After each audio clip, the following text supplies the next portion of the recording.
Yeah. So, good evening, everybody. Yeah, evening. That's what it is. Good evening, everybody. Welcome back to 22 Panels. My guest tonight is Fell Hound returning, so we can have a nice spoilery conversation about Sir.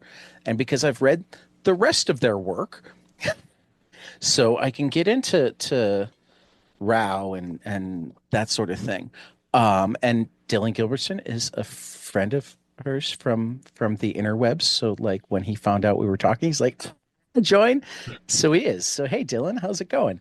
I It's haven't seen you in okay. what, 48 hours Yeah, roughly.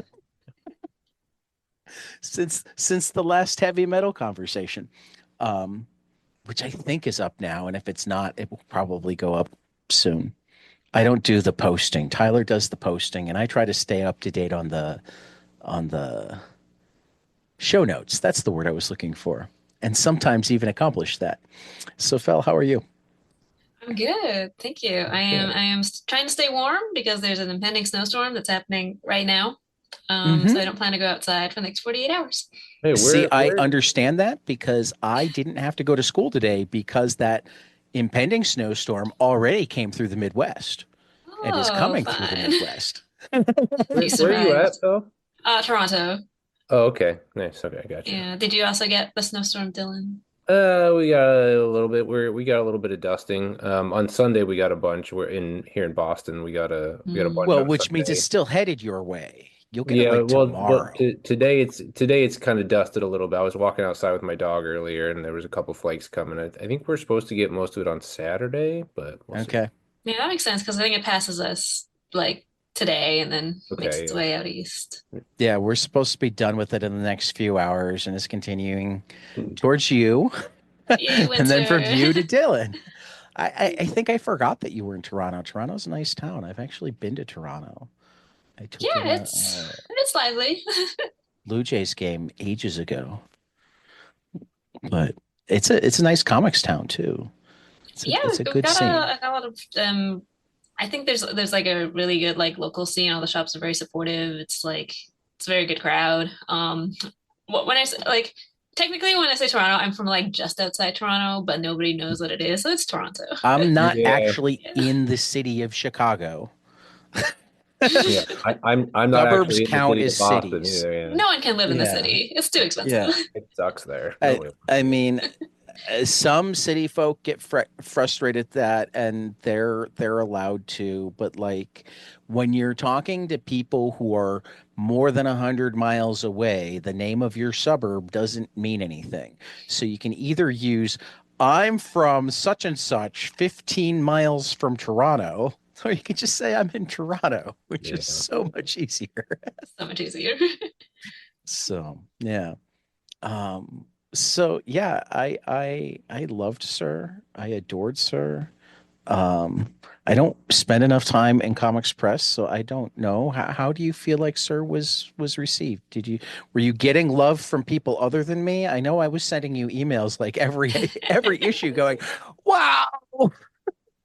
Well, I really appreciated those emails. Thank you. I think for the most part, people enjoyed it. I've gotten a lot of really Right. nice comments. I've like met a few new fans who said they really enjoyed it.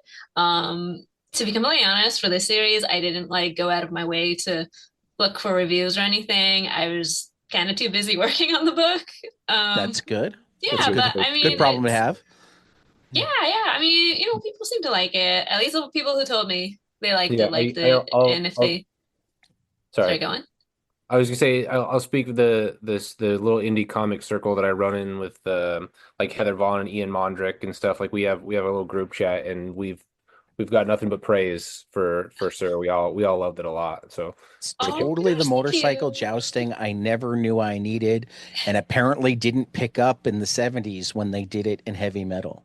I mean, there was also the movie Knight Riders, so I feel like the 70s, 80s was a time and they just never. Night Riders? I don't even know that movie. Yeah, I didn't know about it until I was making this book, and everyone was like, "Have you seen Knight Riders?"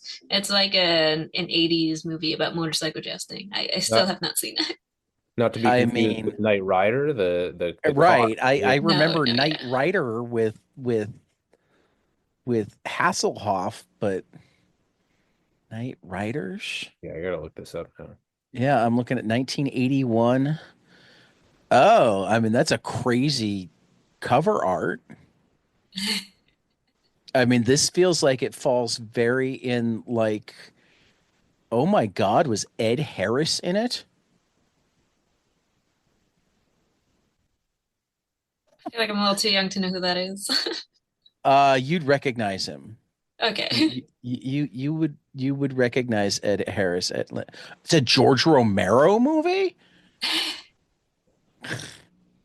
This is all new What information would to you me. I know never Ed heard of Harris this till from? now. I'm like, I don't, oh man, all these names. I am Did just you like, watch they sound familiar. Westworld? Yes, yes. I He have was seen the that man in series. black Oh, in the TV show. that. Yeah. Oh, it's been so long since I've seen it.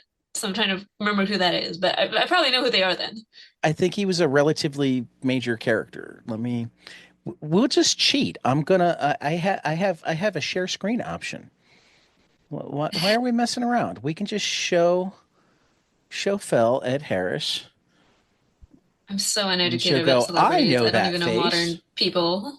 No, I often, you probably know more people than I do. Oh, oh He's yes, just yes, been I do at know it that long enough person. that I remember him from when I cared about who people were in movies.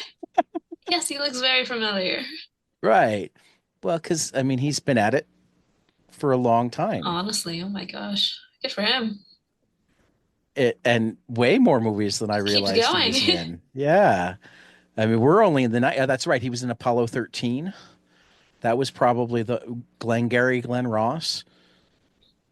He was possibly the voice in Field of Dreams. That's unconfirmed.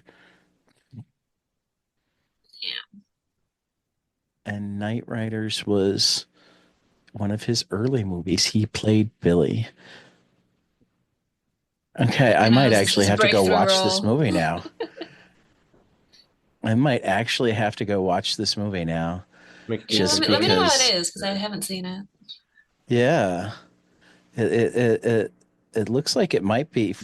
Uh, yeah, it looks like it's streaming on Freevee and Pluto, so you might even be able to watch it for free and Amazon Prime with commentary. Okay, that's crazy. Mine All right, it for this content. podcast is just like a live watch session now.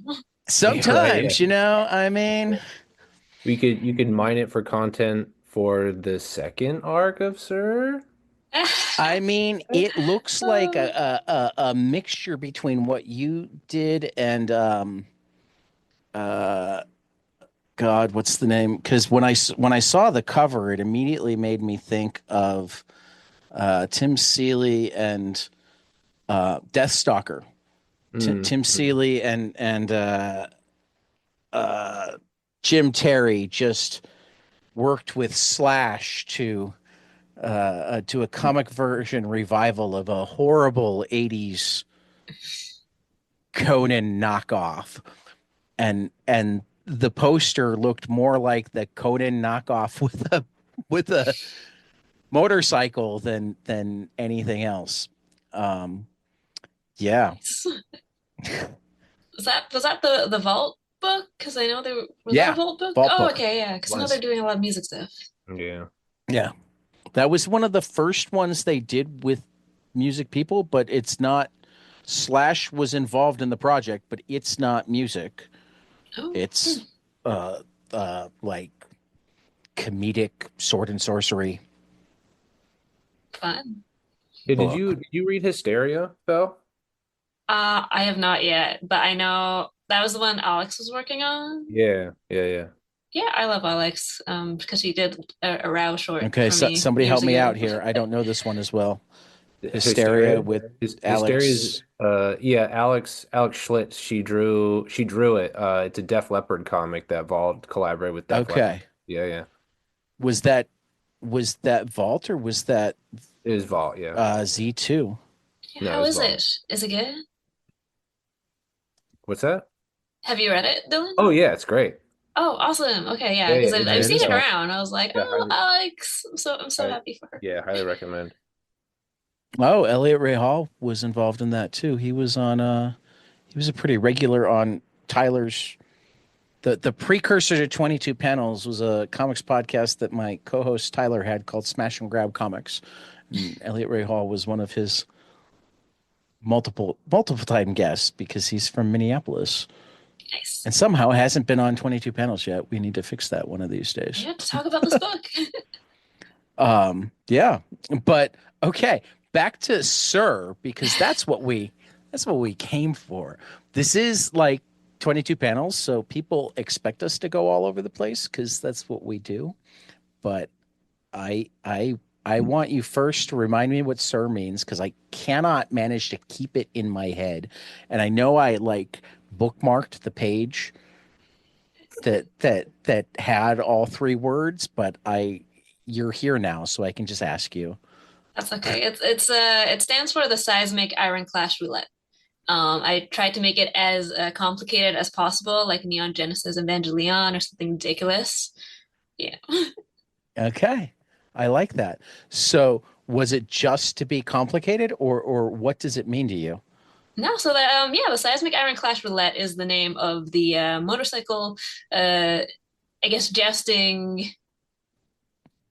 Yeah, event I that they understand it's do. a Yeah. jousting league, but what I'm trying to figure out because you said you just wanted to be complicated like Niana.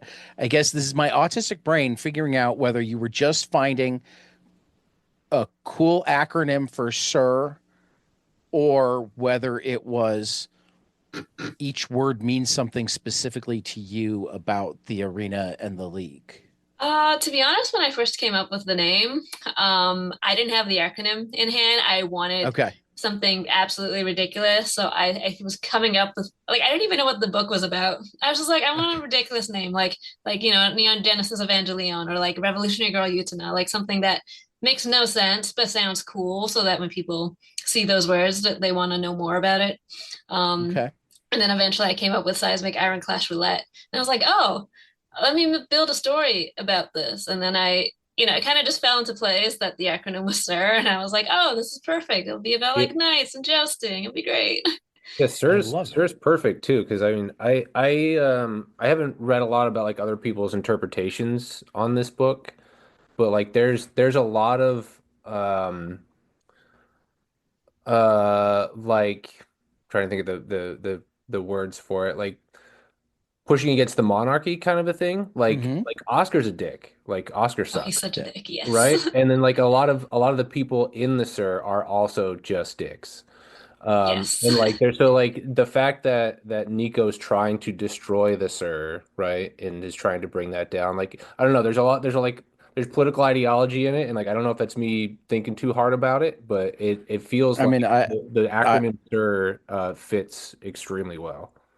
I thought definitely one of the themes was a battle between performative chivalry and actual chivalry. You know, Yeah. you have the SIR's executive council talking about the rules of chivalry, blah, blah, blah, and they're dicks.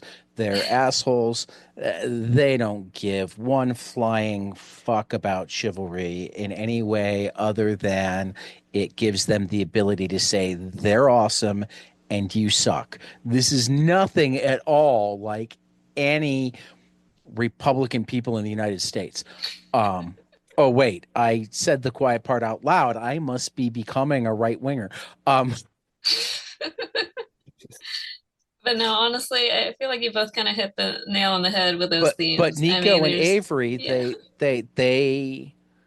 they really want to show that loyalty, that love, that honor, that they're willing to lose if they lose honorably, you know. But they're not willing to walk away just because people are dicks and have more perceived power. And Yeah. that was a cool theme. For me, it was very important that the power of love was going to defeat, it's going to defeat the evil Sir King or the Sir Hey, Dictator wait a and minute. like I mean, show them that first it, Night Riders and now Power of Love. Were you listening to Huey Lewis while you were while you were drawing this comic? Are you an 80s kid at heart? I'm so sorry. I don't know who that is. That's good. That makes it even better. I was born in the 90s. I'm sorry. No, that's good. Huey Lewis and the News and The Power of Love were in, I think, Back to the Future. Oh, That's The another movie I Power have of not Love. seen.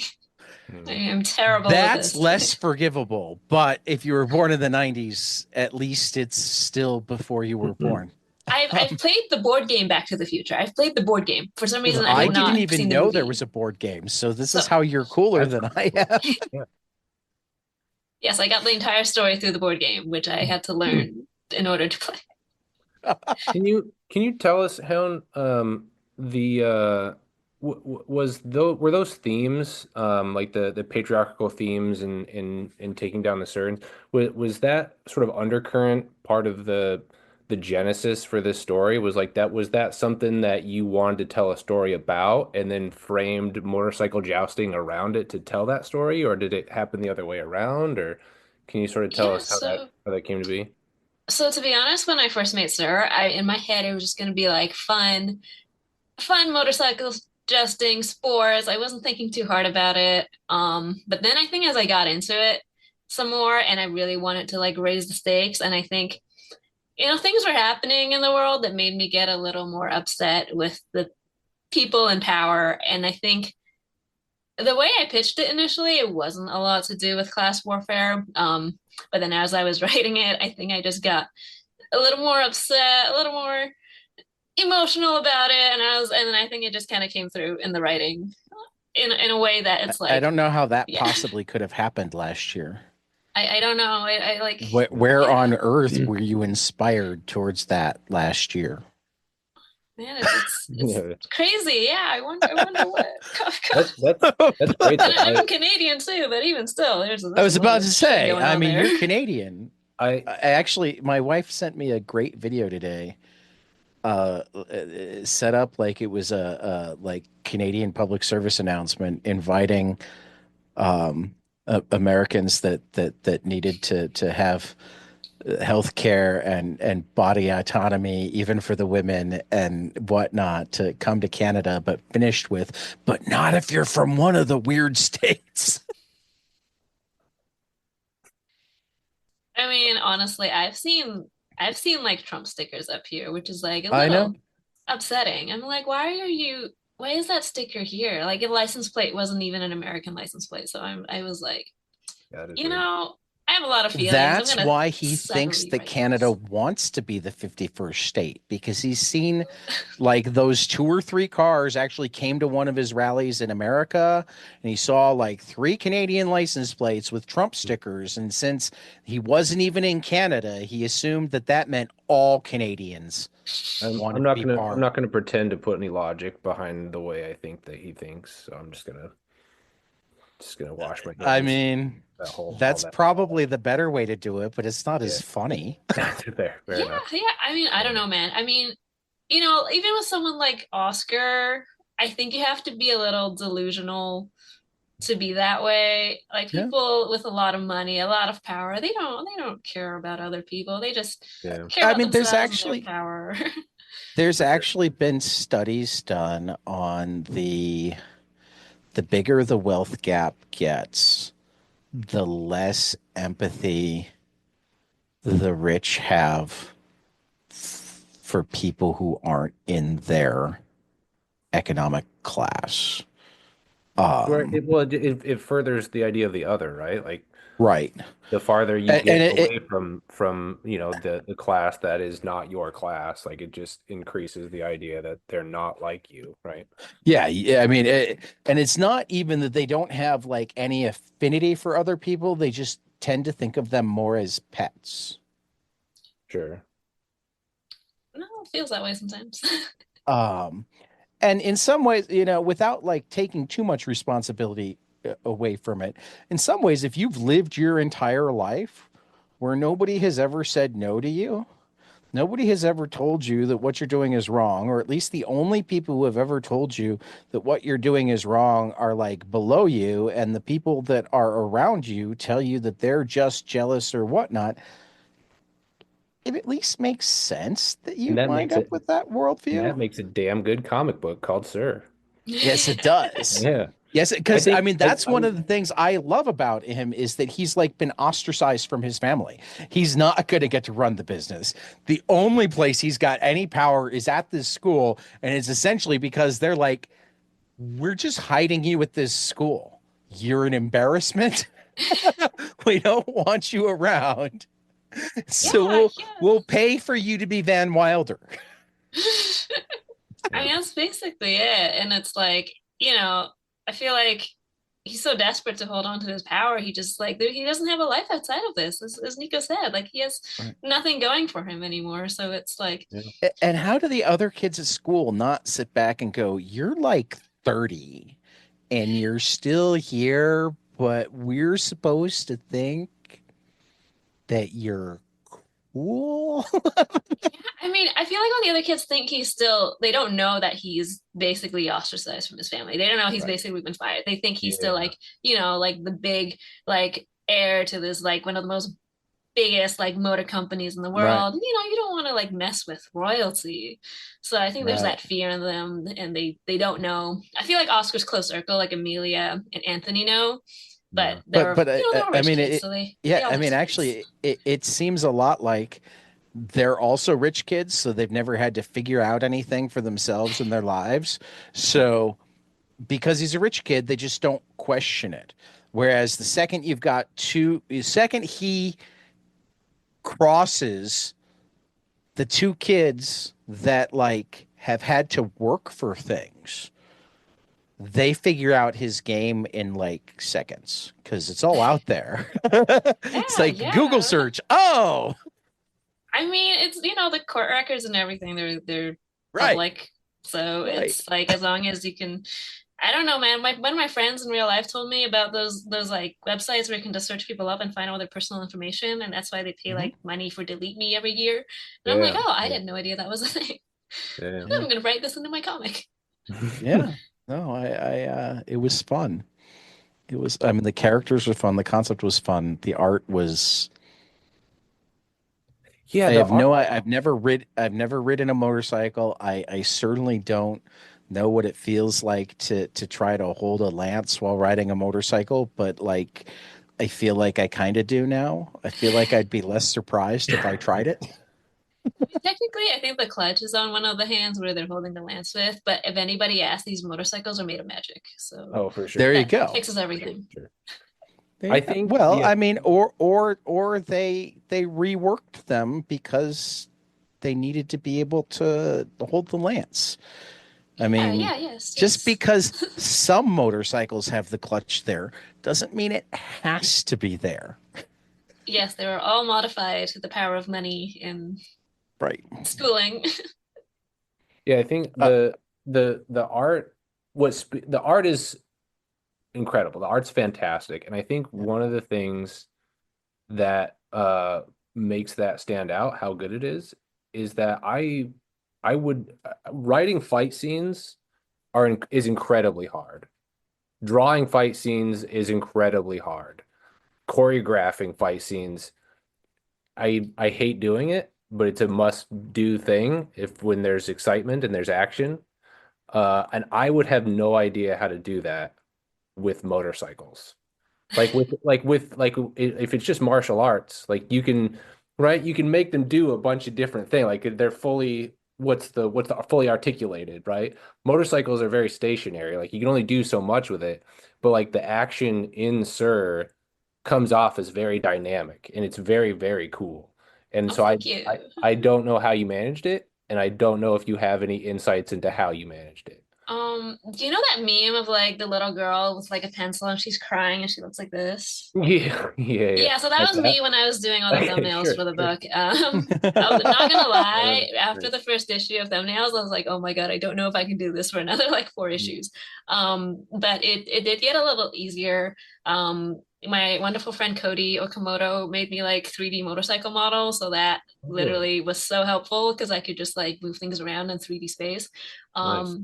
And then I also decided to add ramps to the stadium, so then there's like a you have like a vertical space for them to move around instead of just like the like a Okay, yeah. 2D space.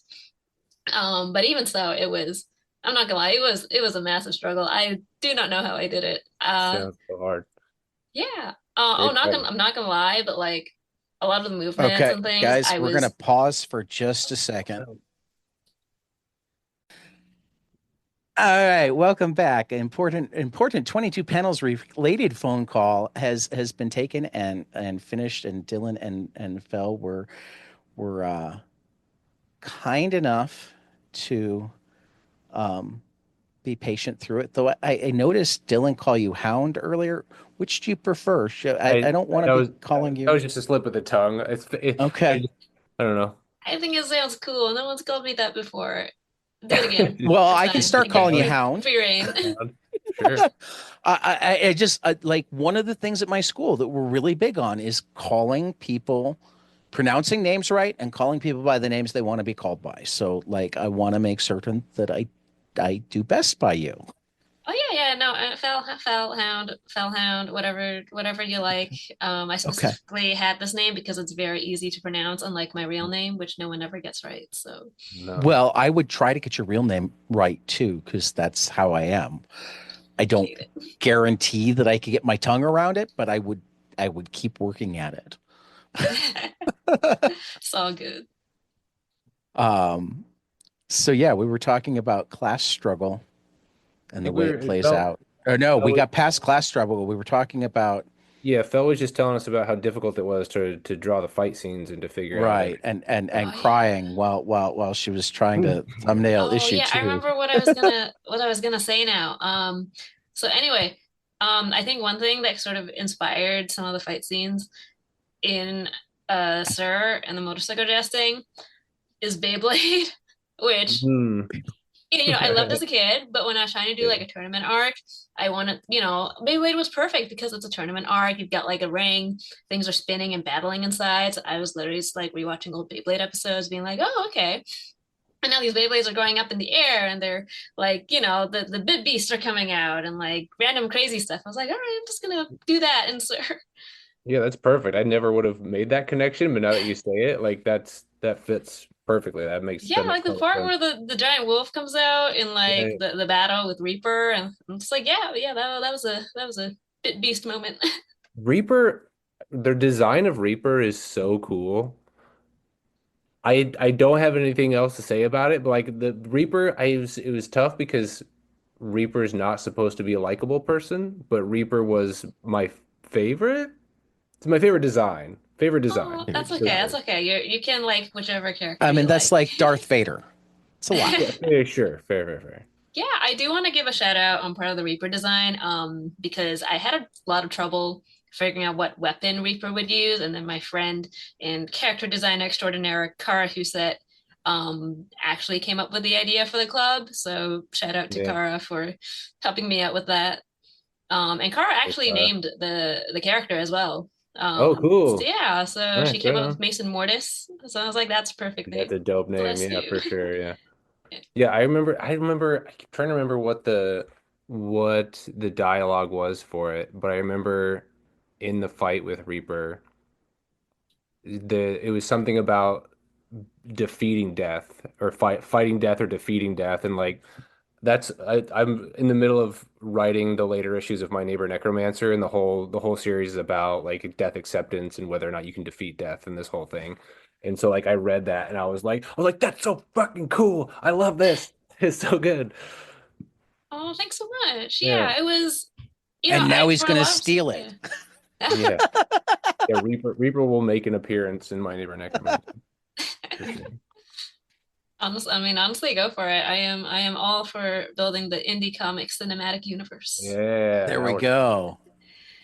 now we're talking. Yes. Um, as a writer artist, how do you work? Do you full script? Do you thumbnail first and then start to figure out where it's going? Um, How? because this is a I boom might have book and I asked you had an last editor time, but and a bunch of collaborators, everything was very streamlined. I did the script first, and then I did the thumbnails, and then I did the inks. Luckily, Elizabeth, my editor, didn't need to see pencils because I don't usually really do pencils and then inks. I do everything on the same day.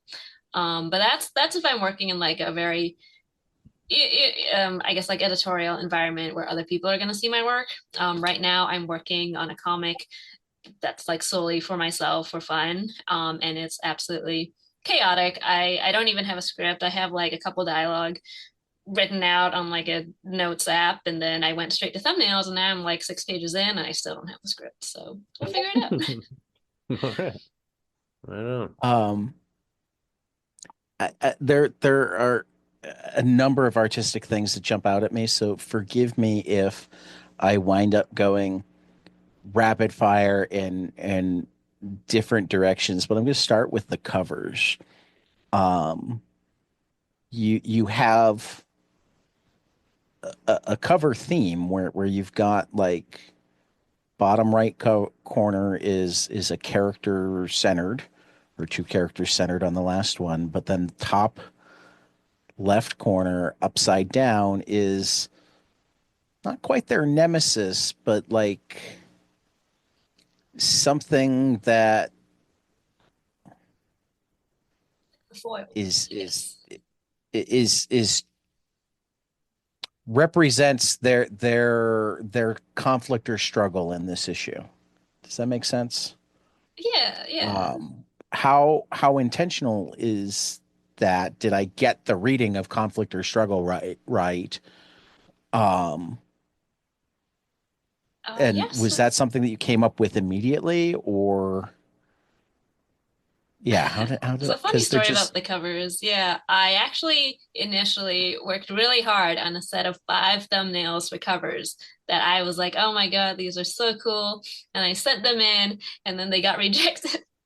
So Boom did not think the same way that I was thinking. But then I actually drew the cover for number 1 like before the book, like before I even signed the contract. So I was doing a lot of concept okay. art for it. So I was just kind of fooling around. And then Elizabeth, she went on my portfolio website and was like, I saw this old cover that you did. I really like it. Can you just like, redraw it for the main cover and then like do all the covers in this theme? I was like, oh, okay, sure. So it was kind of a fluke that became the main covers, and then I just kind of figured out, all right, we're all going to go with the same flip style, so I'll just figure out who the important characters are for each issue and then place them accordingly. Just kind of Okay. retrofit it. Yeah. Awesome. Awesome. Um, and then there is the fifth cover. Um, breaks the script just a little bit. Both by having two characters on the bottom, but the first four covers have like a full large circle in the back. And on this one, that circle is brought down and kind of has things coming out of it as if like they've taken the world and rewritten it, is how Yeah, it yeah. feels to Oh, me. oh, oh. So this is a cool thing about this cover. So in the cover of issue 4, that giant globe thing cracked, like it was broken because of Oh, her I see business. Like that. Nico was like Yeah. broken.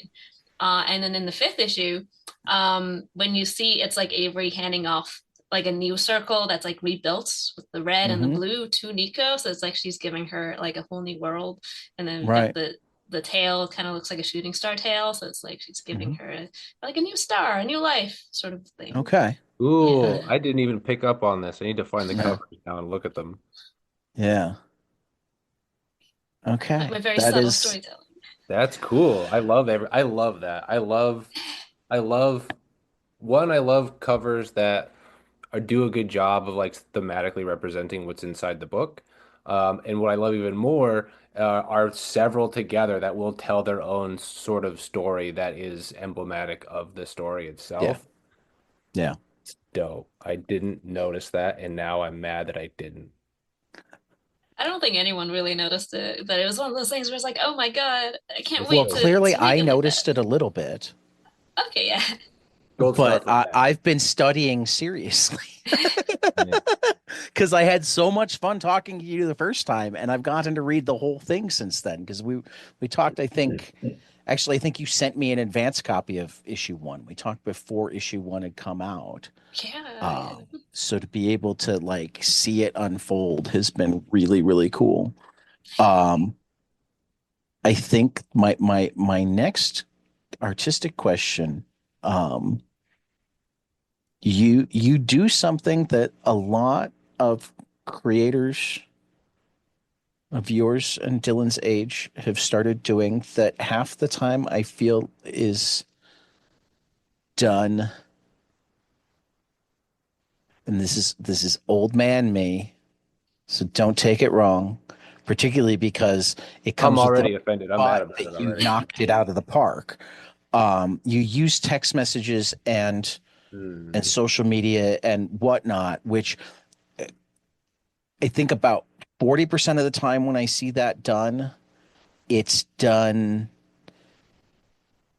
in a way where it's like a super shortcut that sometimes works and sometimes doesn't, and often is a place where you didn't need a shortcut, but they wanted to cram in more information that may or may not have. Does that make sense? It seemed shoehorned in. You actually managed to do it in such a, I mean, I'm looking at the Nico 99 plus mixed calls, the set of messages from 378 days ago with no responses.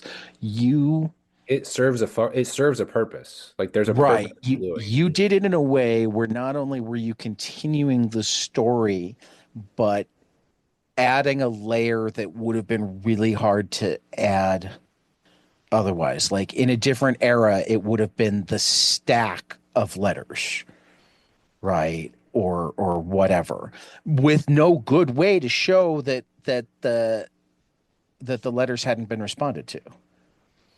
Um, how much of that is just it's such a part of your life that it didn't like occur to you? And how much of that was like you really thought of how do I display this? How So a lot of the or reasons something else were, entirely. There don't have to be just two options. yeah, a lot of the social media stuff was done for, I guess you were saying a shortcut, but like I was running out of space to tell the story. Like it, because when I pitched the story, it was a lot longer than what it is. So I was Right. like, oh, okay. Now it was my first time working with like 22 pages per issue. And to me, I was like, that's not a lot of pages. I'm like, oh my God, how am I going to like tell all the story? So using something like text messages or like the panel or the page where it had like all those like Instagram stories on it. A lot of that was just like, well, this is the most effective way for me to do like layered storytelling to show that there's a connection there, it's broken, um and also just like try and get this story through and show that there's like a Right. It worked. disconnect, they're not communicating and all that. It And I, worked. I want to make it clear that I was having trouble finding the right words. I don't mind that it's being used as a shortcut. I think sometimes when it's used as a shortcut, it's like more of a shortcut where there are any number of things that could take up the same amount of space but involve more drawing or Right. or or more creativity in terms of figuring out how to show it. But you could do it just as fast, like the breakup text Yeah. spread over four panels when you could have just had two panels of breakup. I actually want to use this to go into another part of the book that I think is actually my favorite segment of the book. I don't know where I'm going to go with this. I don't really have a question attached to this. It's just a chance for me to gush about this part.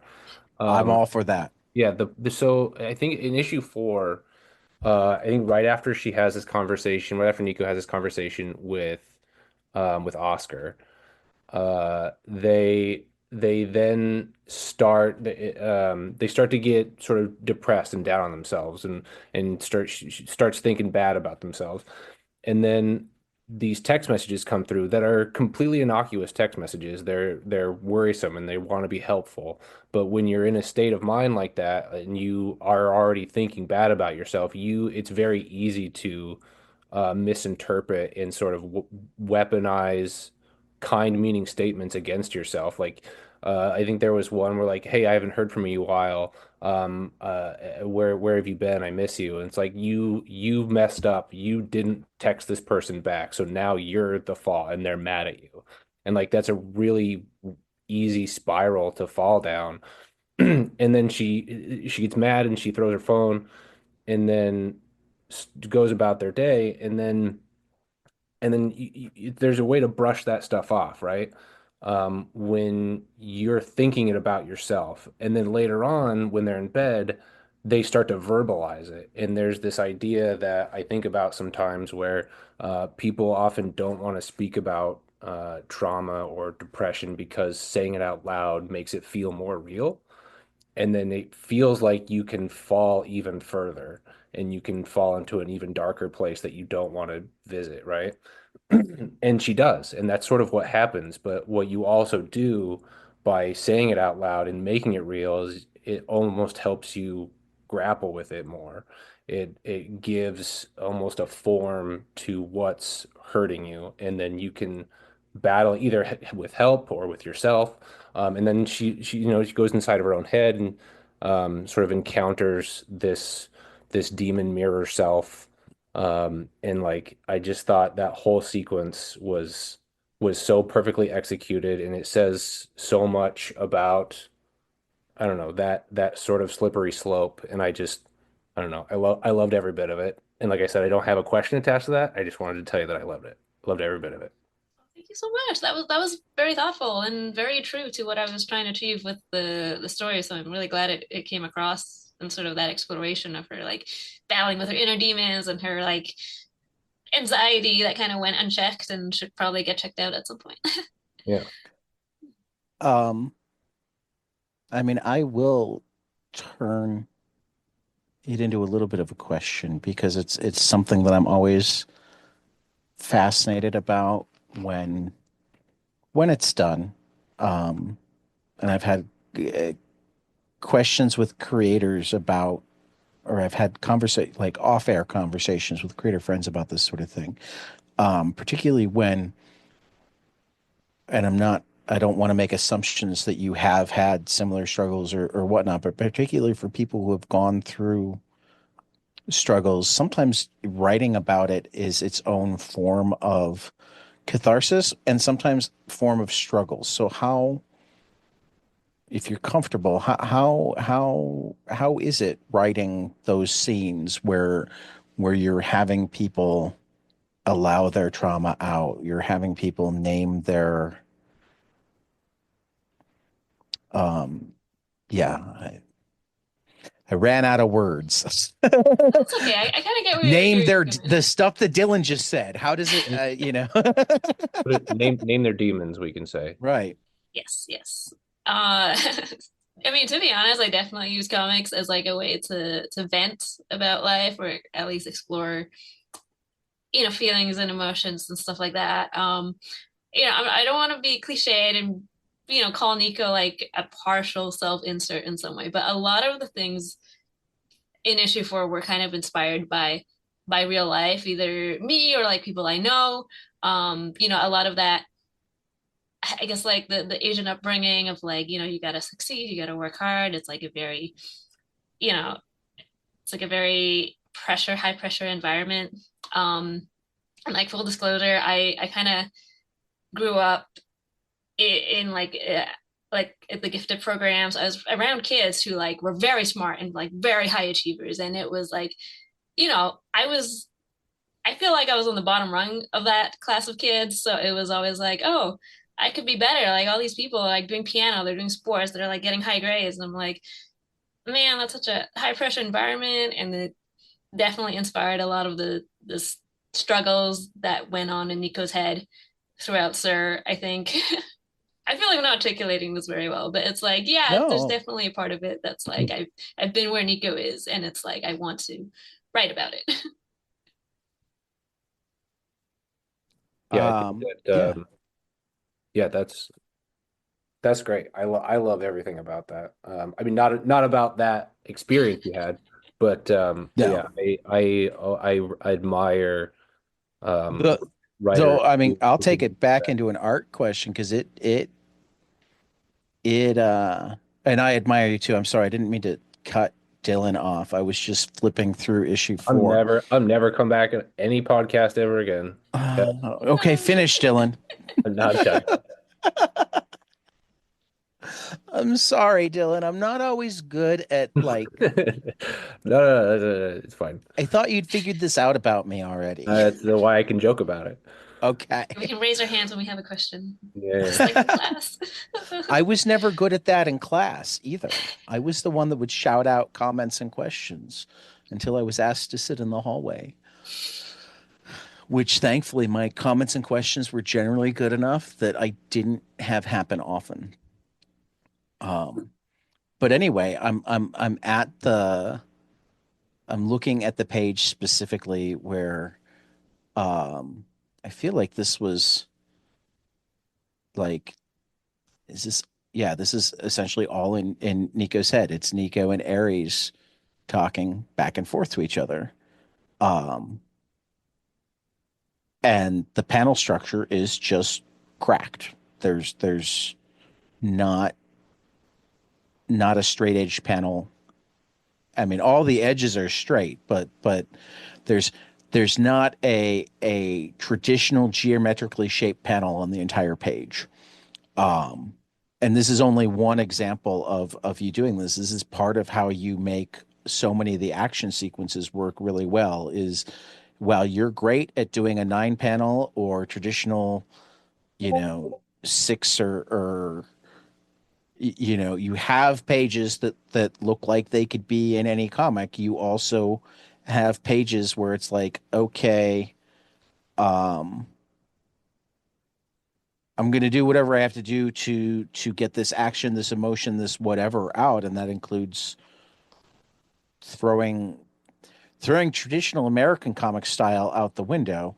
Um, I mean, you mentioned Neon Genesis Evangeline, so I'm assuming that you have experience with manga too, and they do more of it there. But like, how do you decide? Um, yeah, I thought I was going to come up with a good question for this, and I'm not. It's A, I love it. It's a big thing. I love it. I'm a podcast host, so I felt like I was going to try to turn it into a question, but I love it. So I guess how intuitive is it for you to just completely make up the structure of a page? So, to be honest, it is kind of difficult for me. Like my heart loves doing crazy shit, like with Commander Rao and We Love You. Like those things, those books, like had, I kind of threw the rules of panel borders out the window on those two books, and that's what I love doing. That's like what's in my soul because I grew up with like one of my favorite comics of all time that inspired me to make comics was Batwoman Elegy from J.H. Williams, which had all these like Right. crazy panel layouts. So that's like my dream. Unfortunately, those types of paneling take up a lot of brain power and take up a lot of time to do well. And I was really nervous about S.I.R because it's like my first mini series and I wanted to meet the deadlines. So for every issue, I was like, okay, I'm gonna give myself like 2 pages per issue where I get to like play around with the panel borders. And then that's kind of the only time and energy I had to do like 2 cool pages, and then the rest was kind of stuck in those square borders. But yeah, the cracked panel page in issue 4, that was one of the fun pages, or like the in issue 3 when we've got like Stormbird and the giant bird wings being panel borders, or like the one in issue 2 with like Reaper and the Green Reaper in the background. But yeah, I love doing it. It's not super intuitive to me. It's a bit of a struggle, but I love doing it, so I always try my best. Well, and I mean, as I continued flipping through, and I'm in issue 5 now, is an example of you doing both that and another thing I liked that feels uh I don't even know if this feels manga inspired, so I really want to know what the like you've got the 5 panel action sequence where the fuel gauge is running out and they're all crooked panels and the rose centered in the middle of it. Um, which is also similar to, a few pages later when you've got the 5 panel sequence and you've got them going at each other and you also have like the translucent king and um wolf and less armored female spearsmen or spear person. I don't know what we'll call them. Okay, this is supposed to be Going based at off each like other. Athena. Yeah, no, I know that it's supposed to be based on Athena, and I should have added that, but I mean, it also comes out as almost the David and Goliath because you've got this majestic armored king and this determined smaller. I feel like there's more worry lines in her eyes than his. Um, but so I mean, with the rose, with the translucent characters, I mean, where did the idea to add those pop into your head? What made you go? Because they do. They make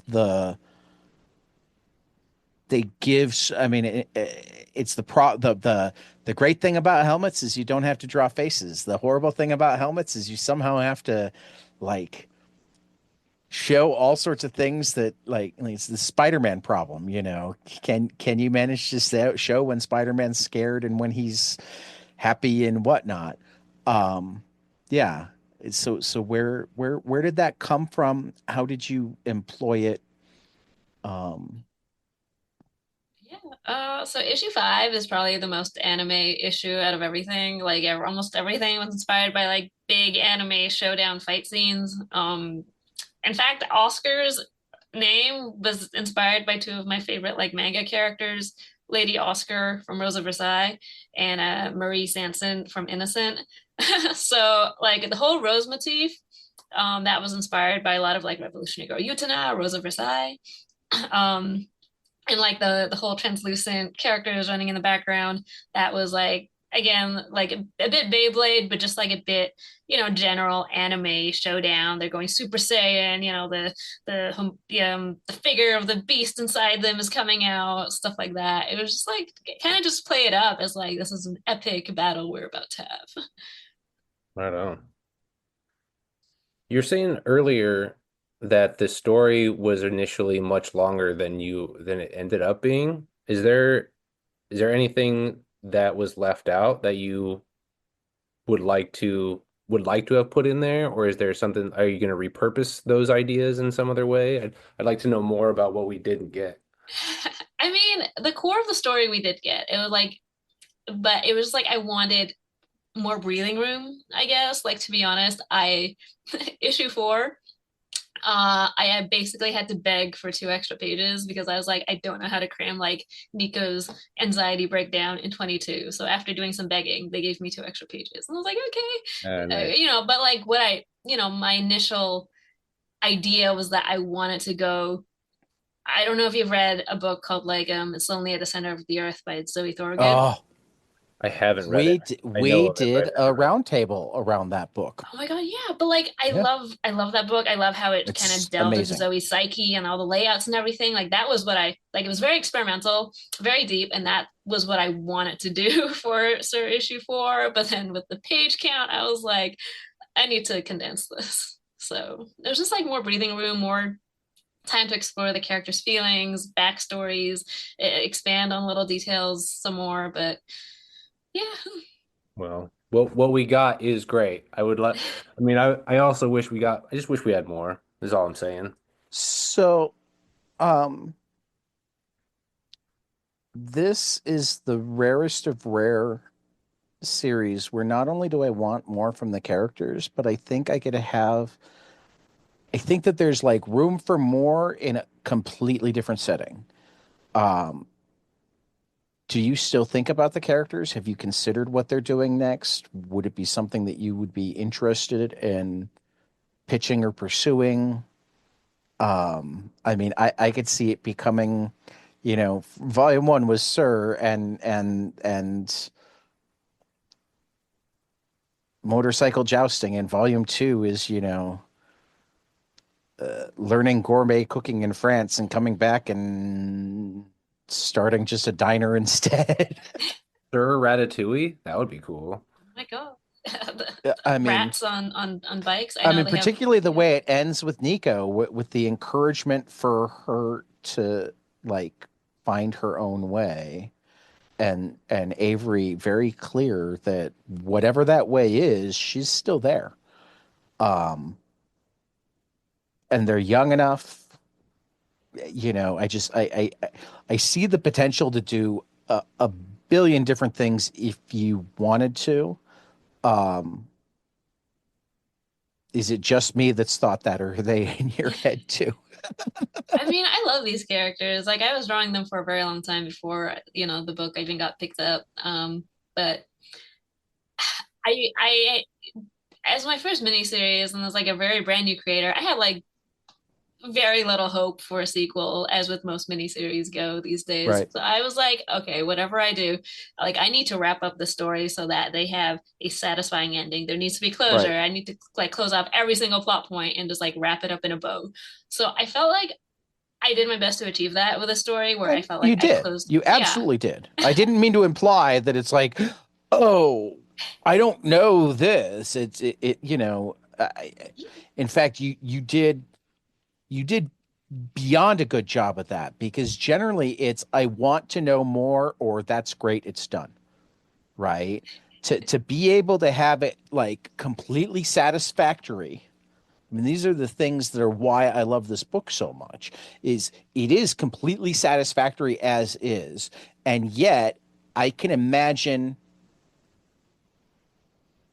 octogenarian Avery and Nico still doing crazy things together. I mean, yeah, to be honest, if there was a sequel, I feel like Avery and Nico, I tied off their stories so well. Like they have no reason to go back to motorcycle jousting. Like they got No, everything they wanted. They're no, together. it would They got all almost the have to money. be something that wasn't Yeah. motorcycle joust. I mean, motorcycle jousting would have to like reappear in their 50s Yeah. when like their kids get in trouble. Yeah, I mean, like my secret lore in my head is that like, Avery graduates and rebuilds her family business. Nico actually like drops out of school because she never really wanted to be in Right. this like high pressure school and she pursues art because she loved drawing. She wanted to be a tattoo artist and she became a tattoo Right. artist. And then they So lived you have the happily ever family after. business of would it be the bike shop family business or the restaurant family business? Oh, probably the bike shop because that's what her Okay, so parents so had. you have your bike shop slash tattoo parlor all together. I mean, this is making perfect sense to me. Yeah, Um, yeah, the happily ever after, that's what matters. right.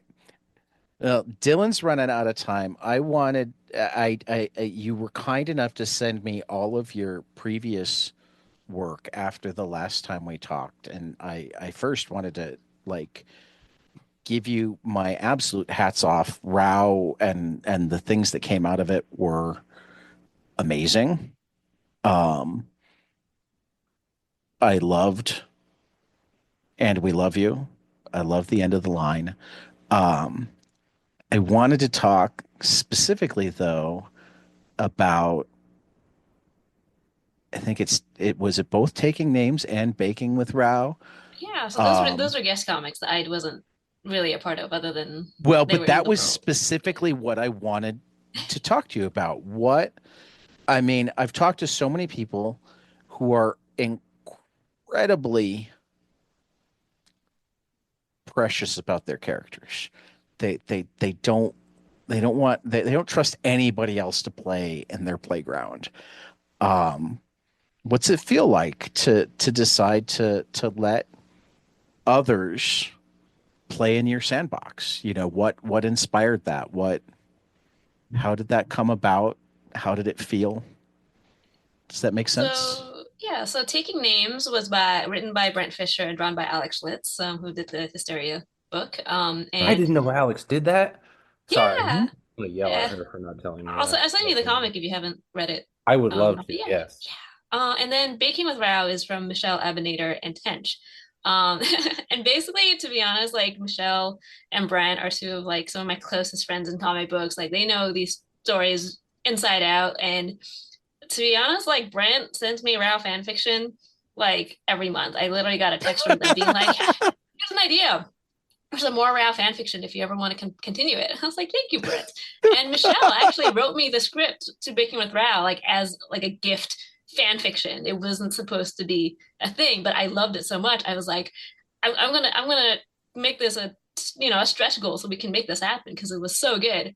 So these are like two people who like already knew the characters in the world inside Okay. out, maybe even better than I do. And I was like, all right, let's find some cool artists and we'll get this done. And then we've got Alex Schlitz, who I adore. The art is so cool, and Hench, another artist who like was in like the Color of Always anthology, and their art is so amazing.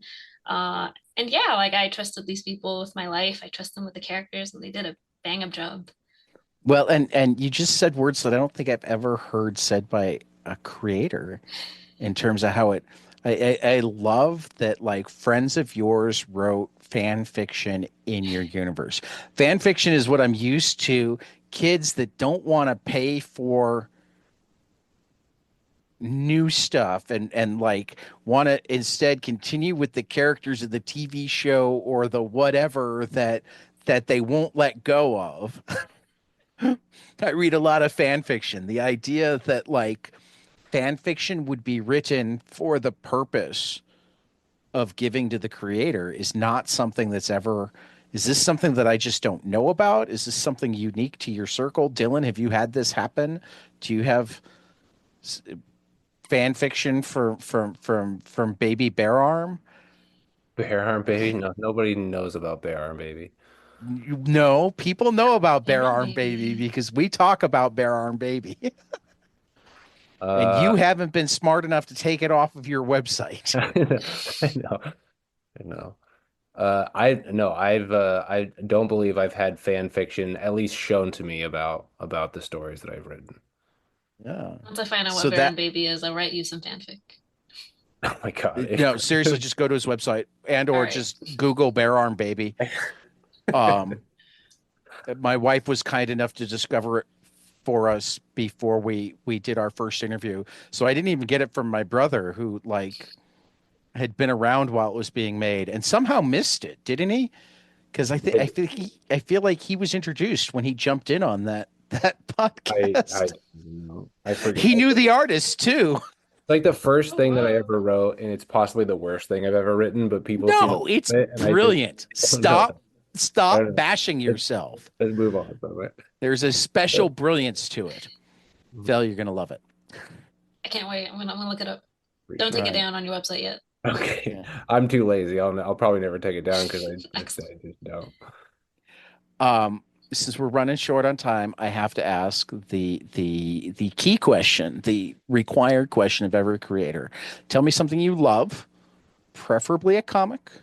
Doesn't have to be. Um, that not enough other people have experienced, and you need them to, so you can talk to them about it. Oh man. Oh man. Let me think. What have I been reading lately? I'll be honest with you. I feel like my answer might be the same as the last time because I was just like obsessed with this one I comic. But I'm honestly gonna. don't remember what it was the last time, so you know. Okay, no, I want to choose a different comic. Give me 1 second. Let me look at my shelf. Well, if you Which is right remember what beside it me was very last time, conveniently. tell me, just because I don't, I think the last time was during my period of not doing show notes because I fell behind. Okay, So well we'll get I links up. well in that case I'm gonna shout out my wonderful friend Cody Okamoto's webcomic Keeping Time. It's about it's two boys who join a band together and then they fall in love. It's very slow burn, but it's so good. It's so pretty. Cody works so hard on it, and they are so smart about how comics work and like lighting and coloring, and I'm just like I'm so impressed by this comic. Like it is beautiful. It's got wonderful characters and like the body language, the facial expressions, like everything is just on point. Like I'm in love with these boys, Denver and Daniel, and everyone should go read Keeping Time. Keeping Okay. time comic. Yeah, I don't remember you mentioning that one. So No, that was that this may is a or may different not. one. I chose a different one Okay. because I was like, all right, Okay. I need a new chance to shout out a new cool comic. Well, if you remember the other one, you can shout them out both because I don't remember the other one right now. Oh, the other one is My Dear Lass by Tracy Okay. Hugh. It's a Chinese webcomic that's has a very it has a fan translation going on, so it's a little hard to find. But it's very niche. But I love it. I adore it. It's again like a slow burn romance comic, and it's so beautiful. All It's right. about peach farmers falling in love. My dear lass, My LASS. dear Les. Yeah, my dear lass, Lass. All right. Check it out. Well, and we don't have enough people recommend webcomics, so I'm all for getting two of Uh, them. yeah. Um, because that's one of the great frontiers that I haven't managed to really pierce yet. I'm working on getting into like the self-published zine frontier. I'm getting better at the Kickstarter self-published frontier. Webcomics is the next big, getting slightly better at manga, but there's so much of it that slightly better at Bandai Disney, but again, so much of it. Dylan's got to run, so we'll let him run. If Fell has a minute or two, I might keep them around. Yeah, got a minute or Thanks. two. It's great Thanks, talking to you, y'all. Dylan. Thanks for chatting, Phil. It's great to meet you again. Thanks for Don't letting me work too gush on hard, it, but Dylan. Yeah, I'm yeah. gonna read your comic. Have a Okay. good night. It's very good. All Excellent. right. Thanks, Both guys. Necromancer and Bear Arm Baby. Yeah, both equally as good. Yes. All right. Bye, guys. Bye. So do you do a lot of webcomics? Do you read a lot of No, I webcomics? have not done a single webcomic. I'm thinking No, about I it. I'm meant do you thinking read a really lot of hard about it. webcomics? Oh, do I read a lot of webcomics? I have been reading more webcomics. Mostly a lot of Okay. web manga that like doesn't have print runs, and are just like fan translated. Okay. I have like, I'm into like I guess like queer women comics, like sapphic comics. Okay. And I felt like I've read a lot of them in the American market, and they're not making enough of them. So I feel like I've read everything that interests me, and I was like, I need to find something else. And then, there's a whole like Japanese market that has a bunch of stuff. So I was Right. like, all right, I'm gonna read this until they run out, and then see. No, Yeah, that makes I mean, because I mean, I never run out because I like so many different things, but I also love different perspectives. So sometimes when I'm looking outside of the American market, it's just because it's like, okay, I'm tired of the old white guy perspective. I know the old white guy perspective. I'll own the old white guy perspective, but at least I'm the old neurodiverse white guy perspective, so I'm a little different. let's there's something for let's everyone. find let's find things from the perspective of people that I don't know their perspective because that is so much more enlightening. Yeah. Um, Fell, it was a blast. Stick around for a minute off the air. We'll chat for a second. Um, I love Sir so much. In fact, I decided since we interrupted the podcast so I could take a phone call from another creator. I bought that creator a full set, or at least I put in the order with my comic shop. So I will take it to them Oh my because God, thank that's how much I you. love Fell. Appreciate I it. want to share the love, as I have been since it came out. Because So it's sweet. Oh a my gosh. it's it's it's a really special comic. I hope that I hope that people see your genius at least enough that you can make a relatively easy living in comics. I think you might almost be too smart to ever become certainly the mainstream superstar because unfortunately that's just not how comics work. But I feel like you have niche superstar written all over you. Um, your storytelling style is just outstanding.